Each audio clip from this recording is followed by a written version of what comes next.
মাতা ঠাকুরানী স্বামী বিবেকানন্দের দৃষ্টিতে শতরূপে সারদা এই বই থেকে পাঠ। পরবর্তী অংশ। স্বামীজিকে দেখি যে কোনো গুরুত্বপূর্ণ ব্যাপারে সিদ্ধান্ত গ্রহণের আগে শ্রীমায়ের উপদেশ এবং অভিমত প্রার্থনা করতেন এবং শ্রীমায়ের নির্দেশ এবং ইচ্ছায় স্বামীজি সব সময় শিরোধার্য করতেন। এ সম্পর্কে তার কোনো দ্বিধা, সন্দেহ বা সংশয় ছিল না।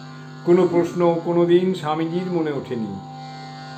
স্বামীজির অন্যান্য গুরু ভাইরাও এ ব্যাপারে সর্বদাই স্বামীজির পদাঙ্ক অনুসরণ করেছিলেন। এ সম্পর্কে স্বামী শারদানন্দ বলেছেন, মঠে প্রথম কার্যধারা নিয়ে অনেক সময় মতের পার্থক্য হলে স্বামীজি মায়ের কাছেই তার সমাধান চেয়েছেন। শ্রীমা যে কোনো সমস্যার সমাধান তৎক্ষণাৎ করে দিতেন।